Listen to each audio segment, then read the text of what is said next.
One, one, one, one, one, one, one, one, one, one, one, one, one. Welcome to the one-on-one. When it comes to ratings, man, we number one. I get the truth, then I give them the scoop. If anybody got a question, I give them the proof. Welcome to the one-on-one. When it comes to ratings, man, we number one. I get the truth, then I give them the scoop. If anybody got a question, I give them the proof. Welcome to One-on-One at Legacy Maker Sports Network.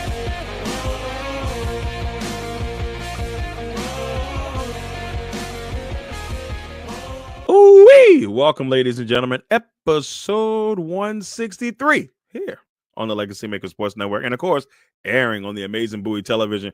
We're so glad to be back with you guys for another episode. We're going to get into a lot today. We're going to talk NCAA tournaments. New champions are in the building. We're going to get into the NFL draft. We're going to talk a little NBA and the bottom, the outside looking in, and the finale and all that fun stuff. It's all back.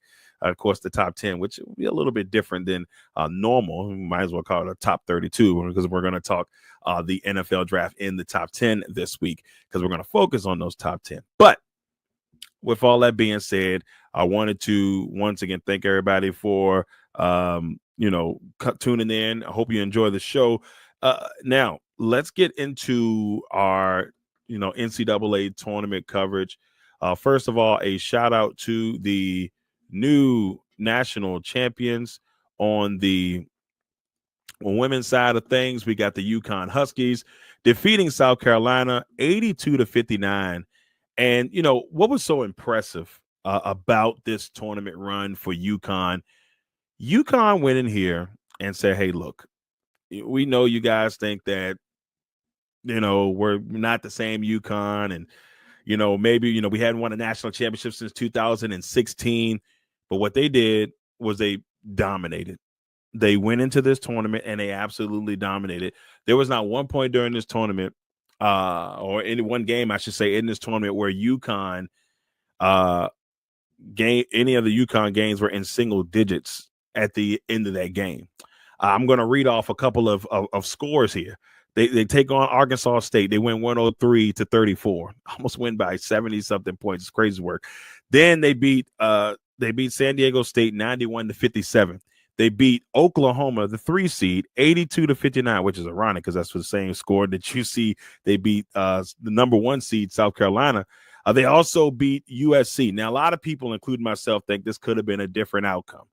I'm not going to lie to you. I thought that UConn's run may have ended against USC if that matchup would have taken place with a healthy Juju. I'm a man enough to admit that because I was really looking forward to this matchup. I had USC versus USC in the national championship game, but UConn, you take advantage of the situation that you dealt, the situation that you're in, and we saw them go in there and they beat USC by 14, 78-64. Then they beat UCLA. Now UCLA had some rocky roads in their tournament process, but they got dominated. 34-point win by UConn.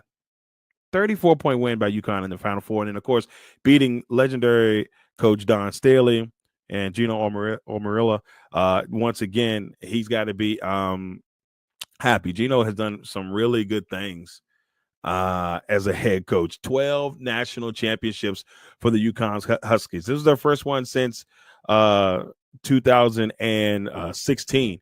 And Gino Auriemma had to be very happy. I don't know what I said earlier, but Gino Auriemma had did some really great coaching here with some really good players. Paige Beckers, Sarah Strong, and then the mop, Aziz Food, who had a really good tournament and helped push this UConn team where they did. And Fudd just had, she was shooting the ball lights out from three-point land. She did a little bit of everything to help this UConn team get to where they needed to be and get a national championship. So congratulations to the UConn Huskies. Back on top for the first time in 9 years. It was a tough loss for South Carolina, but it is what it is. And I'm almost 100% sure that Don Staley and the crew will bounce back from this.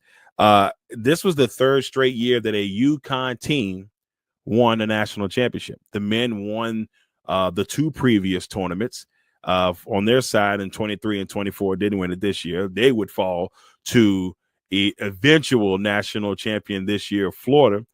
But seeing this UConn program on men's and women's side, just being able to do great things all the time, this is what we're seeing. We're seeing greatness from the UConn Huskies. So shout out to the UConn Huskies as they get national championship number 12. Now, speaking of national championships, we swing over to the men's side of things. And on the men's side, we saw Florida come back. Florida had to fight back against Houston. It was looking like it was all Houston. Houston was cruising right along.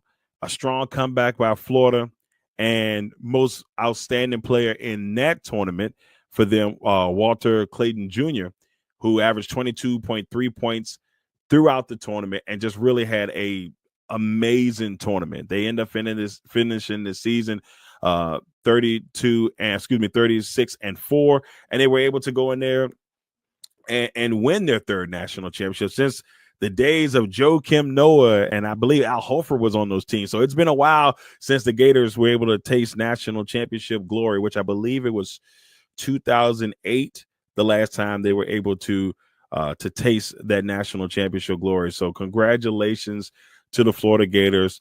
It was a very tough loss for Houston. Calvin Sampson, you can see the hurt in his eyes after that game. Like, they really thought that they had that thing, in wraps. Like, they thought that they were in a really good place. They thought that it was all theirs to take. At least that way it looked. And that's the way it looked until Florida made that epic comeback in the end and winning this thing 65-63. And, once again, a big shout out to the Florida Gators. They absolutely deserve everything they got. And our national champions are crowned, the UConn Huskies and the Florida Gators. Well, look, everybody, we are, like I said, once again, glad to be back in the fold. Glad to be able to bring you another episode. But we got to kind of also get into the bottom. We're bringing the bottom back. We're bringing the bottom back in a different form this time around. And so this time we're going to more highlight, I would say, individuals, maybe just something that's just not, you're at the bottom of things right now. So the way we're doing this segment, at least until we get the football season, we're going to kind of do it that way. So once again, we like to thank everybody for being back with us. Now, with that being said, let's go ahead and bring back the bottom. Ooh-wee. The bottom. This week at the bottom, this man has done some really, really, really crazy things. If you are a Dallas Mavericks fan, you are a very, very upset fan at that. Talking about Nico Harris here. Nico Harrison, Mavs GM, probably having one of the worst weeks right now, probably the last couple of months, to be honest with you, ever since Nico decided, you know what? I'm going to make the trade of the century that nobody asked for. Nobody asked for, not even Laker fans, I don't think. They're probably happy about it now. But nobody asked to see Luka Doncic get traded to the Lakers for Anthony Davis. Nobody asked for that. There may have been some people that asked for it, but it definitely wasn't most of the fans out there. Nobody saw this coming. Nobody saw this trade happening. And so when it did happen, even Jason Kidd, if you go back and look at the press conference, Jason Kidd looked shook. Even Jason Kidd looked like, man, why is this happening? Like it's like they didn't tell him that it was going to happen. So I feel really bad for Nico to an extent. But when you do this to yourself, brother, when you put yourself in a situation like this and you trade a franchise star for, don't get me wrong, an NBA champion in Anthony Davis, but also a guy that can't stay healthy. Anthony Davis couldn't stay healthy if, well, you do pay him to do it, but I don't think he can stay healthy even if he had some magic in his back pocket to keep him healthy. It just doesn't look like somehow the power of the injury will find a way to Anthony Davis. This guy cannot stay healthy. And he showed off in that first game. First game, got out there. Anthony Davis doing amazing things. He had Dallas looking like, okay, this trade, yeah. But same game, injury, done, down. Now, he's back now, but he was out for 18 games before he came back. So, last night, Luka Doncic makes his way back to Dallas for the first time since the trade. And if you get a chance, go out there, watch the video. Tears, straight up tears for Luka while they were showing a highlight package of all the things that he's done while he was there. Luka felt like a Maverick that should have always been a Maverick, kind of like how Dirk Nowitzki was a Maverick and you knew he was always going to be a Maverick. And that's what it felt like things should have been for Luka. Now, I do understand it's a different age of basketball, and you don't see the Kobe Bryant's last 20 years in the same organization. You don't see the Tim Duncans last the same time in an organization. You just don't see that. And so but Luka felt like he could have been that type of guy. I feel like guys like Djokovic, I think he'll be a guy that kind of just feels like he'll be there for the whole time. But they decided to trade him. And so when they decided to trade this man away, it's probably one of the worst decisions that the Dallas Mavericks have ever made. For the Lakers, it's great. The Lakers right now are sitting at the 3 seed in the West. They're in the mix. They've got a chance. They're like 3 games out from the Rockets. They can still kind of catch the Rockets and move into the 2 seed.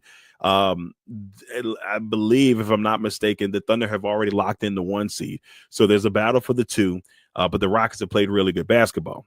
With that being said, the reason why the Dallas Mavericks and Nico Harrison are at the bottom this week is because, well, literally they're at the bottom of the playoff picture right now at the 10 spot. So they're hanging on for life there, trying to at least get into the play-in tournament to have an opportunity to be the 8th seed. And they'll have a good shot at it. But they're at the bottom of it because you trade away your star and then a lot of injuries. So even during that time frame, you lose Kyrie Irving. He's done for the season with a really tough, I want to say it was ACL, and if I'm wrong, y'all beat me up later, but he had it was an ACL tear because he went to the free throw line. So he had an ACL tear, had that injury. And then when that happens, now all of a sudden you're without him, you're without AD, and they're fighting to stay alive. And with the other 8 injuries, it got so bad at one point that people thought Dallas was going to have to forfeit games because of it. Thought they was got to forfeit games because they didn't have enough people, and they had ran all of their contracts out with the 2-way players and all that stuff in the G League. They couldn't even bring people up. So it was getting that tough. So Dallas, you're at the bottom, literally because of these things. And then Luka comes in last night and drops a 45 piece on you, a 45 piece. So yeah, yep, it's a little rough for Nico Harrison. So Nico Harrison and the Dallas Mavericks, you guys are at the bottom this week. And I'm sorry that that's what happened for you guys. I really am. But you are the bottom situation this week on one-on-one. Now we head over to the outside looking in on a team that's got a little bit of a bright future. Let's talk about them next on the outside looking in. Outside looking in. And this team has been phenomenal. Some really good things from this team. Talking about the Detroit Pistons. The Detroit Pistons had a really rough go over the last couple of years. Last time that the Detroit Pistons made the playoffs were in 2018. They were 41-41. It was their first year under Dwayne Casey. And, they went in there. They lost in the first round to the Bucks. It didn't go hot. And people were saying, okay, well, Detroit, they'll be all right. They got Dwayne Casey, who had just come off of being, a coach of the year and being fired from Toronto, which to this day I still don't understand it. But Toronto did win a championship. So it is what it is. They did win a championship. So, but from that point on, they started losing. They won 20 games the year after that, 20 games the year after that in 2021. So in 19 and then in 2020, they both only won 40 games total in the 2 years.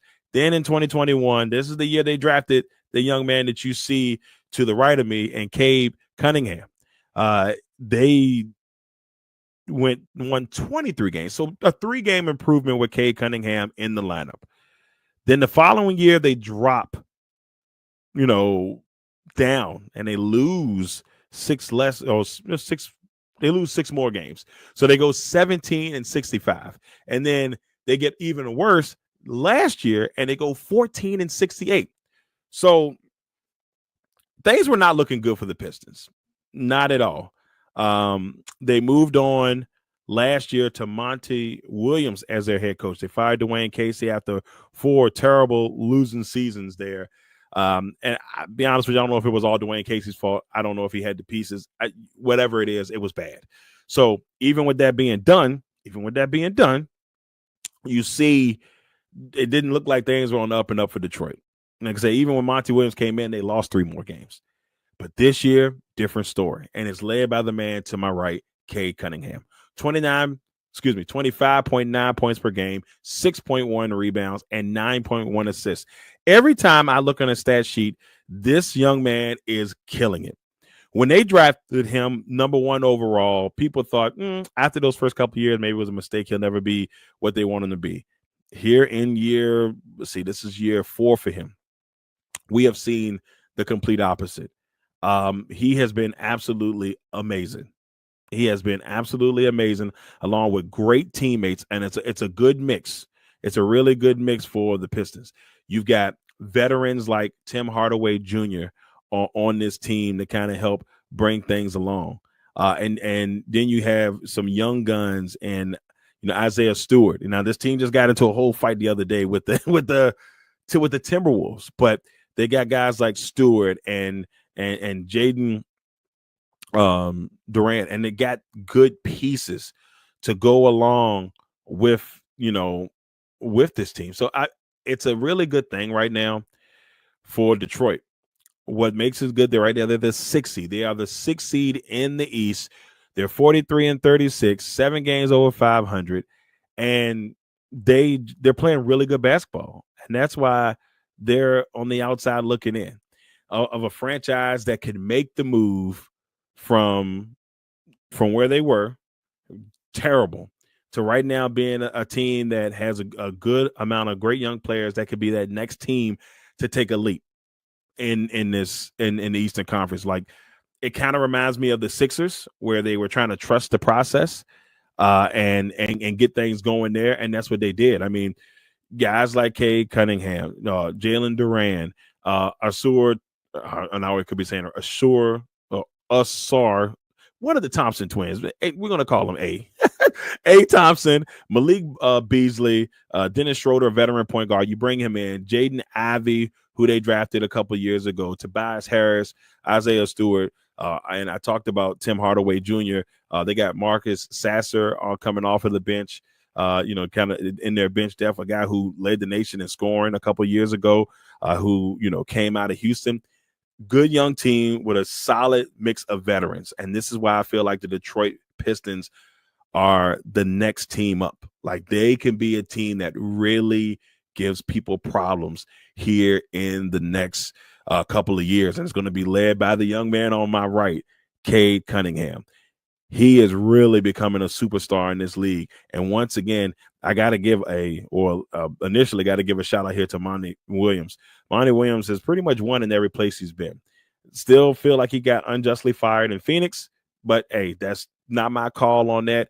He comes to Detroit and he's doing great things as a coach. And I'm not surprised one bit. So shout out to the Detroit Pistons. And now they are the team that's on the outside looking in. And I think they're going to be special in the East in the next couple of years. So watch out for the Detroit Pistons. They are on their way. Now, we're going to hit you up now with the top 10. And the top 10 is actually the top 32, because I'm going to do my NFL mock draft. Now, I'm going to go ahead and just warn you. Some of these names of these young men, I do not know how to say them. And I'm going to be using nicknames. And so we're going to be using some nicknames throughout. But also kind of want to give you some insight on why these young men will be going to certain places and why they need these young men in these spots. So let's go ahead and get into the top 10, technically the top 32 this time around here on One-on-One. All right. So here we go. This is your boy's first mock draft. Now, look, for those who know me, I am a draft nut. I love the NFL draft. It's one of my favorite things to do every year. I will be sitting in front of a TV watching the draft, or it's going to be on my phone. There's going to be some attention paid to it. Why? Because it's special. Like when I was 9 years old, I sat in my room and I watched the draft until I was blue in the face. So, yes, it is draft time. I'm starting to get a little bit excited now that we're getting closer and closer to the NFL draft. So with that being said, let's kind of go ahead and start breaking down some of these moves here for the NFL draft. First, we're going to head over to our first pick of the draft, who I have being Cam Ward from Miami. Now, if you are a Titans fan, you're probably saying to yourself, well, Darrell, why go this route? Why go quarterback? Now, a couple of weeks ago, prior to the injury, I would have easily said this was Abdul Carter. He was the best defensive player in the draft. I thought they may have even given Will Levis another shot. And I think now, if you're a Titans fan under a new regime at GM, which I'm not excited about, I don't think they should ever change GMs, this is the move you make here and go and get Cam Ward. Now, a lot of people said, why not Shedeur Sanders? I just don't think it's a good fit culture-wise. He's a big name in a small space or in a smaller market, I should say. I just don't know if that is going to be the move for him. So I have Cam Ward going number one. At number two, I've got Travis Hunter going to the Cleveland Browns. And Hunter is the best. Now, but some people say the best player in this draft. He's the Heisman Trophy winner. He can play corner. He can play receiver. He could do both while being in. He could probably do both while being in Cleveland. So I got Hunter going number two. I think he primarily will probably play receiver, but it's going to be hard for him not to play cornerback. I think the Browns got to find a way to get him on both sides of the ball. You got to utilize that man. At number three, and this is probably not going to be a popular pick. I think a lot of Giants fans are hoping this may be Shedeur, or maybe you go with maybe you go Carter here because he's the best player available, which I think that could be. But I think that the Giants will go with Mason Graham, the interior defensive lineman for the Michigan Wolverines. You go with Graham to pair beside Dexter Lawrence and really give this defensive front, something special, something real special in New York, and continue to build that defense, especially. I think they don't go quarterback here. You don't get Jameis Winston and Russell Wilson to go put a quarterback and learn. Now, you may bring a quarterback in and have them learn from these guys, but I don't think that's going to be the move. I think there's a twinkle in their eye that they think they might get Archie Manning. At number four, I got the Patriots going with the best player available, and Abdul Carter. They could easily go with the guy who I have going at number five, and that's Teteroni. I'm going to say his name wrong. They call him T-Mac. T-Mac McMillan. We're going to call him T-Mac McMillan, but they could go there, so don't be surprised. But they also did sign Stephon Diggs, so that's why I kind of think that may not be the case.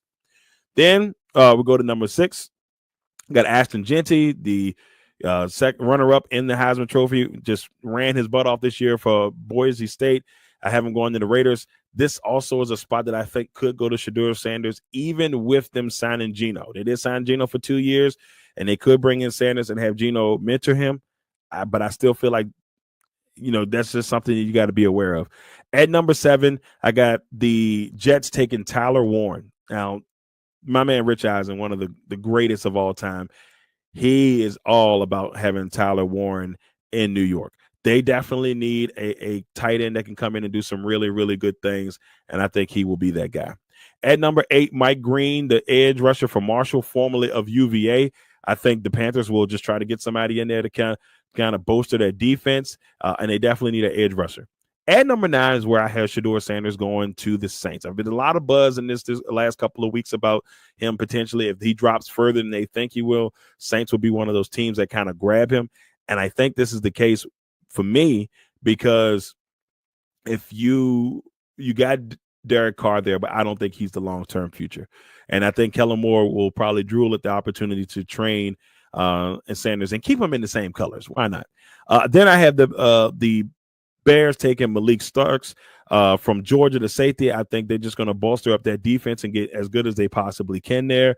They've got a really big challenge in the NFC North, so that'll be fun to see. I think at number 11, we'll see Will Campbell, the tackle from LSU, head to the 49ers. The 49ers did a lot of remaking this year, but they've got to find somebody to protect Brock Purdy.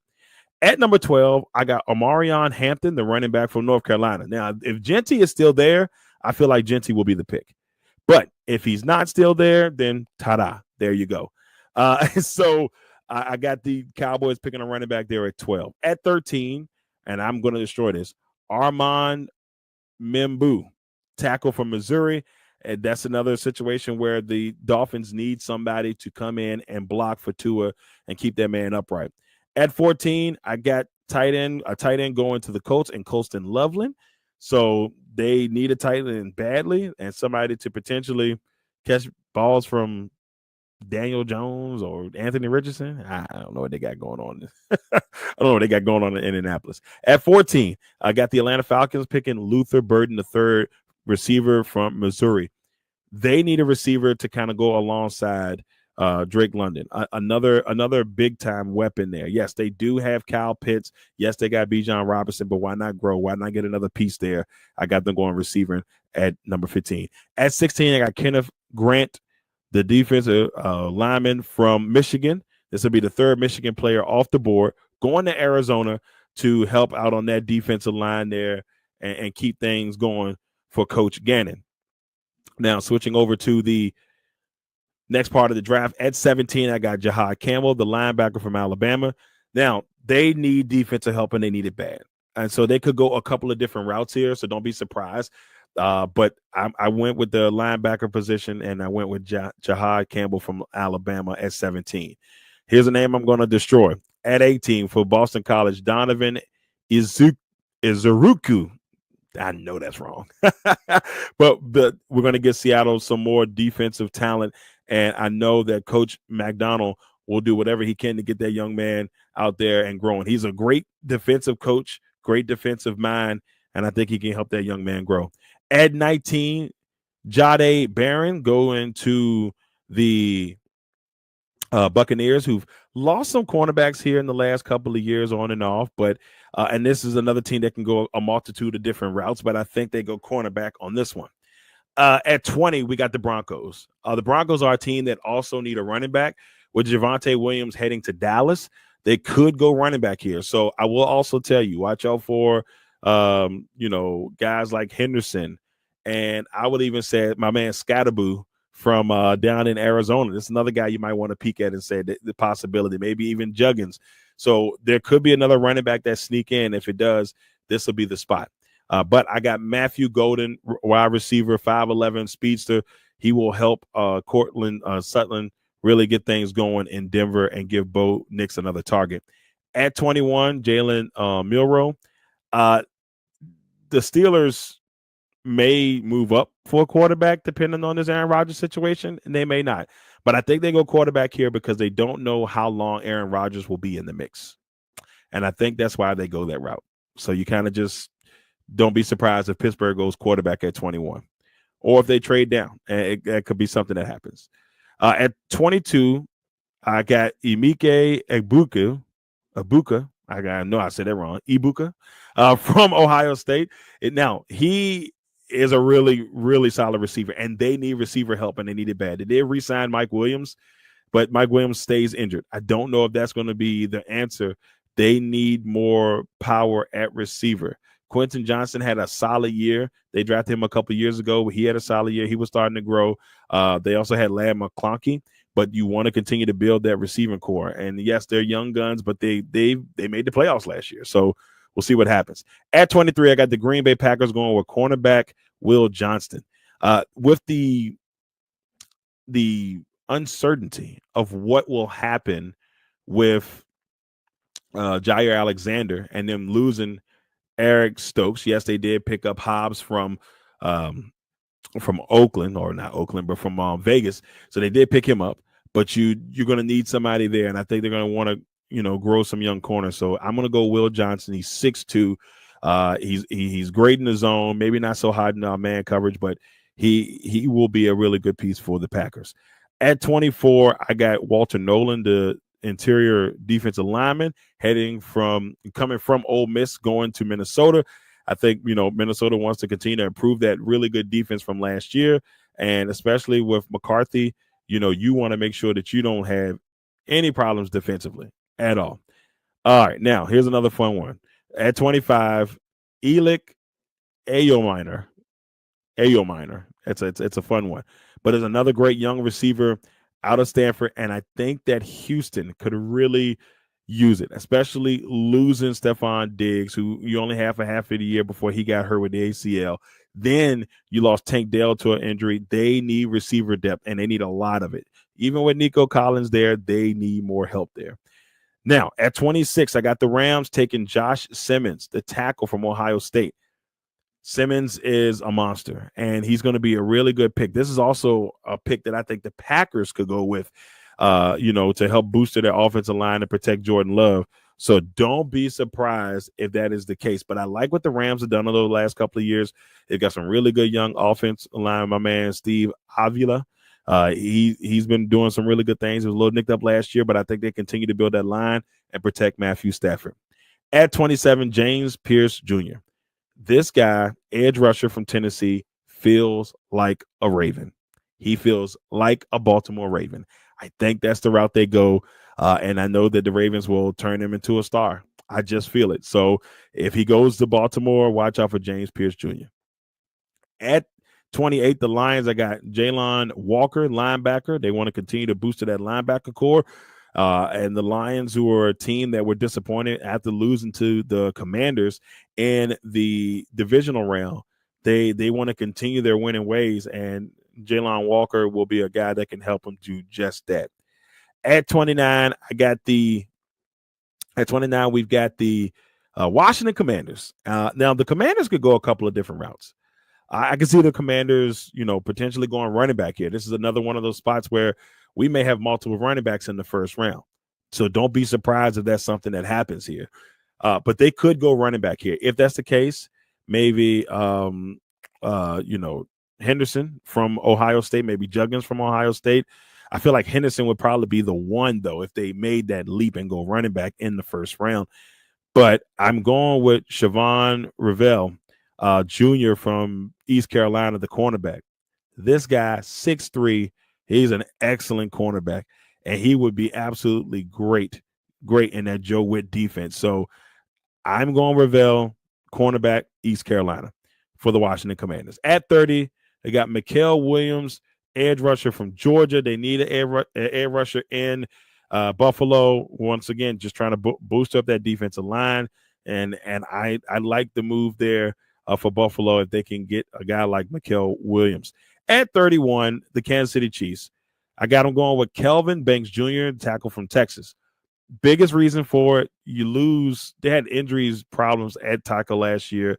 Joe Tunde, he came in and had to play, I want to say, left tackle last year for this team during the playoffs, and it showed in the Super Bowl because he was outmatched by that Philadelphia Eagles defensive line. Just the whole offensive line was. So they need offensive line help on that Kansas City Chiefs team. They want to go back to the Super Bowl. Mahomes won Super Bowl number 4, and this is going to be the start by bolstering that offensive line. And last but not least, the Super Bowl champions. I've got the Super Bowl champions going with Shamar Stewart from Texas A&M, edge rusher. They did lose. They've done a really good job the last couple of years of building their defensive line, and that defensive line has been a straight terror for teams. And I think that's where they go on this route. I think they go defensive line. I think they continue to build that up. Now, there are some places that say they go receiver. I guess if you want more firepower, maybe you go that route. I personally don't see them going receiver. I think, if they do, it'll be a little bit later on in the draft. I don't see it happening right off the bat. So that'll be interesting to me if they decide to make that leap and go with a receiver. But that, ladies and gentlemen, is my top 10, technically. But it's my mock draft here for 101, our first mock draft, our first official mock draft. We had our guy Jay Quimby on a couple weeks ago to do his mock draft.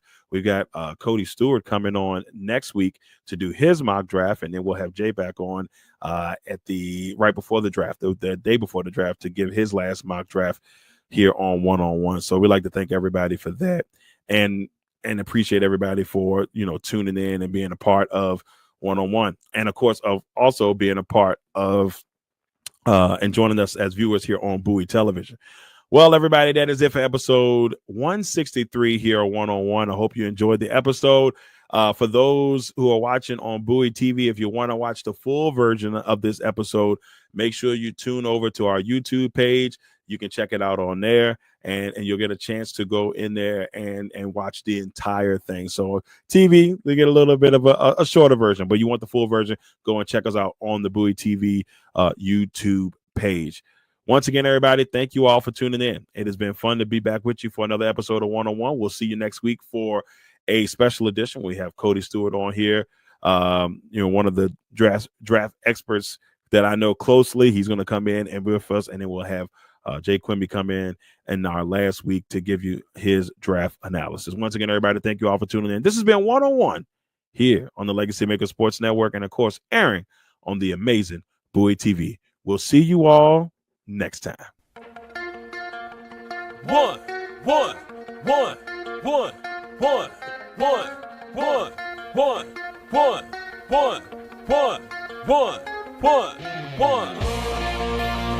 Welcome to the 101. When it comes to ratings, man, we number one. I get the truth, then I give them the scoop. If anybody got a question, I give them the proof.